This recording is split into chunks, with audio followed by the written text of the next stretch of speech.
This is a Fox San Antonio halftime game break.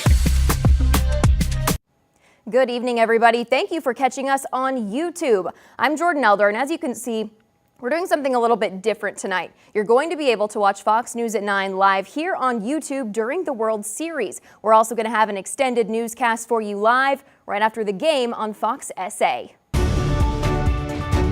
We have got a lot to tell you about, but first, the cold is coming. Joe DiCarlo has everything you need to know about this upcoming weather. That's right, Jordan. Well, today certainly was not a cold one. We were warm and humid once again. 87 degrees in San Antonio. The low this morning, 74. But we have a big time change on the way, and it's not too far away. You look across North Texas, 59 Dallas. It's 34 at Amarillo, and this cold air is pushing south towards South Texas. Tonight, though, you're not going to feel it if you're headed out late on your Saturday, even early on Sunday. Temperatures still in the 70s and low 80s here at 9 p.m. And the lows tonight still going to be very mild, 60s to low to mid 70s from San Antonio down to the south. You're not feeling that cold front quite yet, but you're really going to feel it by this time tomorrow. We'll break down Sunday from the warm, humid starts to the very cold, breezy end coming up in a few minutes. All right, get those jackets ready. And just a reminder, make sure you like and subscribe to our YouTube channel and comment down below. Give us your feedback on this new style of show. Developing right now, parents are on edge after a shooting at a Northside ISD facility. Here's where it happened. This is the Dub Ferris Athletic Sports Complex. There was actually a football game going on when shots rang out. Officials tell us the person who opened fire was actually an NISD police officer. Now, San Antonio police are investigating this whole incident. Fox SA's Stephanie Esquivel is in the newsroom to tell us more. Stephanie? Well, Jordan, parents I've spoken to today say not only are they shocked a firearm was discharged at a district football game, but they are also concerned the district did not notify them. The North Independent School District communications team say a woman was acting aggressively towards officers in the parking lot. Initial reports by those officers say the woman was refusing to follow instructions by the officers who were directing traffic. They say at some point she even threatened the officers with her vehicle, and that's when she was shot in the arm. I see the two officers bounce off her side door, like kind of spinning, but they didn't fall. And I hear that noise and commotion, and as it happened, so I hear like the tires kind of screech, a pop sound. Now, parents who saw the incident say they were shocked at what they were seeing. Other spectators who were at the event say they are disappointed that the district failed to notify parents and attendees of what was going on. NISD officials say the altercation escalated so quickly it was difficult to determine what happened. They say that played a role in not alerting parents or spectators, but moving forward, the incident will be assessed. That we're always going to debrief this incident and learn from it. If there are areas where we need to improve with respect to communication, with respect to how we handle the incident there at the event, all of those things will be discussed by district leadership, and improvements are always going to be made. Now, the woman who was shot in the arm was transported to a local hospital with non-life-threatening injuries. She has not been identified. In the newsroom, I'm Stephanie Esquivel for Fox SA. Thank you, Stephanie. Again, you can see her full story after the World Series tonight on Fox SA. The Uvalde community is taking another step forward today after the shooting at Robb Elementary last year. It was one of the deadliest school shootings in Texas history. But now work has officially started on the district's newest elementary school. Here's a look at that groundbreaking today. This school will be the new home for students who would have attended Robb Elementary. Those doors were shut after 21 innocent people were killed there nearly a year and a half ago. This $60 million project is about 75% funded. The school will have a tribute to the students and teachers lost in the shooting, and it'll focus on mental health as well as safety. Interim Superintendent Gary Patterson spoke to us earlier about these developments. It's a time where we can kind of open a new chapter. The safety and security measures are, we're very pleased with that. Families of the Uvalde Angels attended today's groundbreaking. Jerry Mata, who lost his daughter Tess, explains the heaviness of participating in that ceremony. It just got to me because it just reminded me of me throwing the dirt on top of my daughter's casket on her funeral, and then having to throw the dirt here for a new school of miss her so much. The new school is scheduled to open by the 2025-2026 school year. And as for Robb Elementary, Patterson says there's currently no date for it to be torn down because of the ongoing investigation. Making headlines tonight, Friends actor Matthew Perry has died. According to TMZ, law enforcement officials say the actor died in an apparent drowning. Authorities responded to a call for cardiac arrest around 4 p.m. to his home. That's where he was discovered unresponsive, according to the LA Times. As soon as we know more, we will update you on air and online. Also making headlines, the search for the Maine mass shooter may be over, but the investigation has only just begun. Last night, police found the body of Robert Card with a self-inflicted gunshot wound. Now, this was near Lisbon Falls, which is about 10 miles away from Lewiston, where police believe Card opened fire and killed 18 people. Now, the investigation continues into why he did it. Officials say paranoia played a huge role. What I've read and what I've seen is that the individual felt like people were talking about him. It may even appear that there were some voices in play here. And we don't believe that any of that is accurate. And I think that led him specifically back to those two specific locations. After the shooting, officials discovered that commanders in the Army had previously voiced concern about the shooter.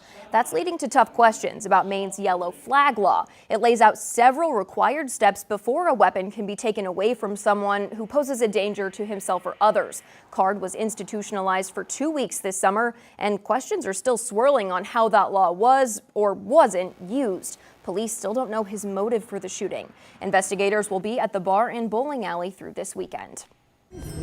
Coming up, the community is ready to celebrate the lives of those who passed. We get a close-up look at the events taking over downtown San Antonio for Day of the Dead. There's a unique feel to our city. If you grew up here, you know what it is. If you're new, you're already learning. It's a melting pot of cultures, all sharing a common pride. We care about family and our unmatched blend of music, food, and celebrations. Our history spans centuries. It's our missions, our team, the Riverwalk, and beyond. At Fox SA, that's what we stand for. Those are the stories we tell. Because here, we are all puro San Antonio. We take you out at night with DPS's brush unit to see how they're protecting us while most of us are sleeping.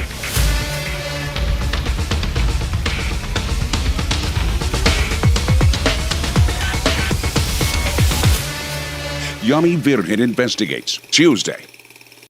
Fox News at 9 is San Antonio's primetime news leader with Yami Virgen's award-winning investigations. These many people crossed probably within the last hour and a half. Darian Trotter's problem solver. We reached out to code enforcement about the vacant lot. Ryan Wolf's Cash for Kindness. You know what time it is? Cash for Kindness time. Exclusive stories you'll only see here on Fox News at 9. Puro San Antonio. Rain or shine, get your school bus forecast with Brad Souter. Weekday mornings on Fox News First. Your only local newscast on from 7 to 9. You're watching Fox News at 9 with Brian Wolf, Camila Rambaldi, Chief Meteorologist Alex Garcia, and investigative reporting by Yami Virgen. Fox SA News at 9. Puro San Antonio. Welcome back, everybody, to Fox SA on YouTube. We're here to get you caught up on the news of the day before our full newscast after the game, and you are going to love this next story. The Dia de los Muertos Fest at Hemisphere is a cherished cultural event here in San Antonio. The colorful celebration is known for its community altars, live music, art vendors, and workshop. Now, here's what makes this event even more special. Every year, the festival creates a heartfelt tribute to San Antonians who have died in the past year. The Living Altar is a tradition that Muertos Fest has where community members in San Antonio submit pictures of their loved ones. It's a living altar, so you can go and you can find a picture of your loved one if you submitted it. The expansion of Civic Park at Hemisphere, which is where all these altars are set up, it actually made more room for them. This year, there are almost 90, and that's the heart and soul of this celebration, truly. There was also live music at the event with over 50 performances from bands, DJs, and even poets. And a beloved pizza chain is turning up the heat as they celebrate their 20th anniversary. Pizza Patron invited the entire community to join the festivities at their Fredericksburg location. But to make the celebration even more exciting, they invited the Grammy winner and San Antonio native Chris Perez as a special guest to the party. I'm here because of the fans and the Chris Perez supporters, the hot sauce supporters, and for sure 100% the Selena supporters. It means a lot. Very cool. Well, we are bringing in Joe DiCarlo. We have got a big change coming. These temperatures that you're about to show us, I have to say I'm a little stressed. So I'm going to let Joe take it from here. Yeah, definitely could be feeling more like winter, Jordan, than what we're used to, especially after the past several months, many days over 100. And it's still going to be mild and humid to begin our Sunday, but not to end it. The front arrives early in the afternoon around San Antonio, a little bit earlier, right about noon or so up in the hill country, and then the late afternoon if you're down to the south. And then that's going to bring us a cold rain as we head into your Monday. Let's start off with the rain chance. Not much this evening and tonight, just a stray shower, especially across the hill country, can't be ruled out. Most of us are going to stay quiet. We're mostly cloudy, but as the front gets closer to us, that's when we start to increase our rain chance just a little bit in the afternoon and the evening hours. It becomes more of a scattered chance as that front pushes to the south. And then overnight, that's our better rain chance. It's going to be a cold rain moving in, and that moves in as we get towards your Monday. Here's the commute. It looks rainy, it looks breezy, it looks cold. And then as we head throughout the day on Monday, it becomes more of an isolated rain chance. Overcast, though, throughout the day. And then another small rain chance early Tuesday before we slowly clear out. And then we're dry as we head towards your Halloween afternoon and evening for trick-or-treating plans, but it's going to be on the cool side. So the rain dial comes up to that 2 out of 3 category, even up to the 4 category early on Monday, and then it slowly falls by the afternoon and the evening. Let's talk about that big temperature change. Here's tomorrow afternoon, 80 around San Antonio at 2 p.m., already dropping into the 60s across the hill country. And then it just drops as we head towards the evening. So here's 7 p.m. Big temperature gradient, upper 40s up towards Fredericksburg, the Rock Springs. Still hanging on to those low 80s down to the south. And then here's 10 p.m. 40s and 50s, pretty common across the area. We wake up Monday to the 40s, even some upper 30s across the hill country. And we don't really rebound much. Here's the so-called high temperatures on Monday, really staying steady in those mid-40s. So here's your full 7-day forecast. Best rain chance Sunday night into Monday. And then we go from 83 early in the afternoon tomorrow to 42 by Monday morning, only up to 47 for an afternoon high. We slowly rebound, though, towards the end of the week back to those 70s, but those mornings stay cool. Upper 30s Wednesday morning, and then back up to about 50 for lows by next weekend. Joe, I have to tell you, cold rain, those are my 2 least favorite words. Well, here at Fox SA, we want to help you plan for the best Halloween possible. So here's a breakdown of all the events happening around town. You can take a little screenshot right here if you want. Check out Dia de los Muertos at Hemisphere. That starts noon tomorrow and runs till 9 p.m. The Hollow East 2023 family event will be over at Pittman Sullivan Park. That's 1 to 5 p.m. There is also a Halloween Yappy Hour where pets can celebrate with their owners. That's happening at Camp 1604 from noon to 5 if you want to see some cute dog costumes.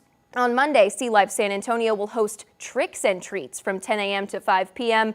Legoland will also host a Brick or Treat from 10 a.m. to 5 p.m. Then let's move to Halloween Day. There is a more delightful than frightful Halloween party at Morgan's Wonderland from 4 to 9, and it's more my kind of celebration. And Pika Pika Plaza will host a Spooklandia Halloween event on the south side from 4 to 7 p.m.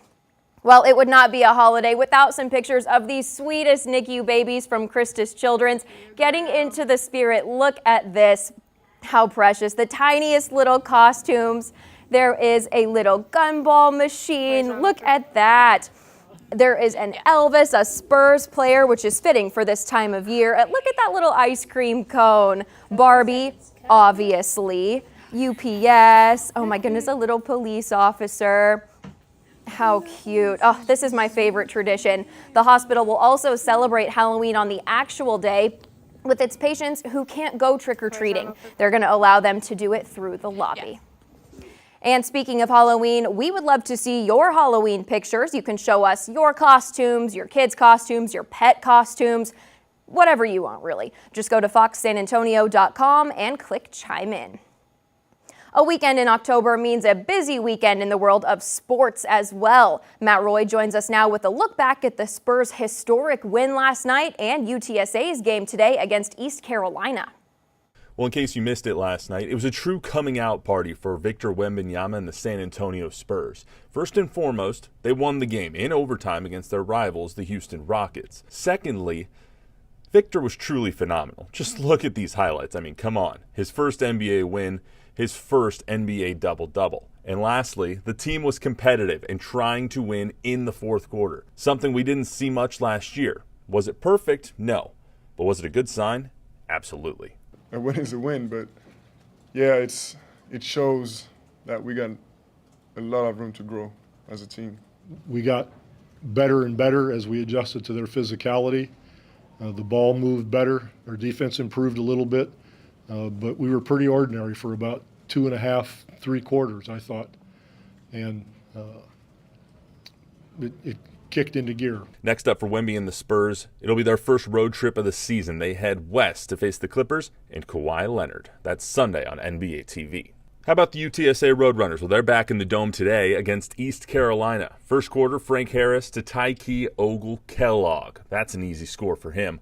The Runners getting back to their identity the last few weeks, playing great defense and running the football just like that. Robert Henry with the touchdown. How about this? Harris to Joshua Cephas, Gonzo. That's the longest touchdown in UTSA Roadrunner history, 84 yards to the house. History being made all over the field today. Trey Moore had 3 sacks today, making him the single-season sack leader in UTSA history as well, with 12 sacks already this season.